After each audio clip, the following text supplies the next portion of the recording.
melawai. Untuk Kemenko Infrastruktur dan Pembangunan Kewilayahan ini akan menempati gedung atau kantor yang selama ini ditempati oleh Kemenko Marves. 100 hari kerja tentu tidak bisa saya jelaskan di hari kedua ini. Saya sedang merapikan terlebih dahulu. Nanti pada saatnya saya akan laporkan dan saya akan sampaikan kepada publik apa saja yang menjadi target-target pencapaian jangka pendek. Kita tahu ada teori quick wins atau 100 hari kerja ini pertama untuk segera menuntaskan apa yang sedang berproses hari ini. Saya juga harus mengetahui baseline-nya di mana. Makanya tadi saya baru bertemu dengan Bapak Luhut Binsar Panjaitan misalnya sebagai Menko Maritim dan Investasi sebelumnya dan juga cukup banyak mengelola berbagai proyek strategis nasional. Saya ingin belajar sekaligus mengetahui sampai di mana progres ini semua. Ditambah tentunya saya satu persatu ingin mengetahui laporan dari menteri-menteri teknis, apa saja menjadi kendala atau tantangan di lapangan. Sehingga dengan demikian kita carikan solusinya. Jangka pendek harus kita tuntaskan, tapi jangka menengah dan panjang tentu harus kita benar-benar integrasikan dengan Astacita, dengan program-program prioritas yang disampaikan oleh Presiden Prabowo Subianto selama masa kampanye dan juga diperkuat dalam berbagai arahan-arahan beliau selama ini. Baik, transmigrasinya ke IKN, Pak. Transmigrasinya ke IKN. Kenapa? Transmigrasinya Kantornya? Tadi saya baru mendapatkan penjelasan dari Mensesnek, Pak Prasetyo, bahwa untuk Kemenko Infrastruktur dan Pembangunan Kewilayahan ini akan menempati gedung atau kantor yang selama ini ditempati oleh Kemenko Marves. Tadi siang saya juga baru meninjau, walaupun hanya singkat, paling tidak saya sudah mengetahui sudah ada tempat di situ.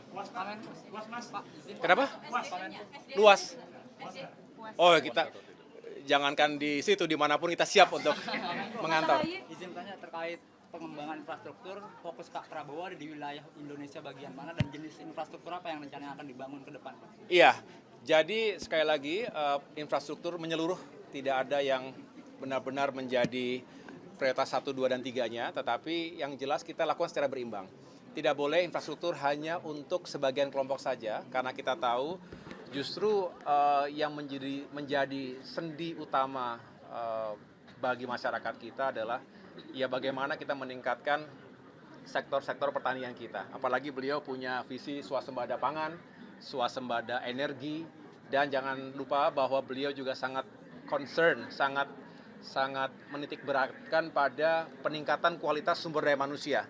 Jadi artinya pembangunan infrastruktur menunjang sektor pendidikan, sektor pelayanan publik, pelayanan kesehatan, termasuk juga peningkatan kesejahteraan, artinya ekonomi rakyat, termasuk para pelaku UMKM, itu bisa semakin berdaya. Artinya infrastruktur bukan hanya megah, yang besar-besar, yang monumental, tapi juga infrastruktur desa untuk bisa membantu para petani kita, nelayan kita juga lebih produktif.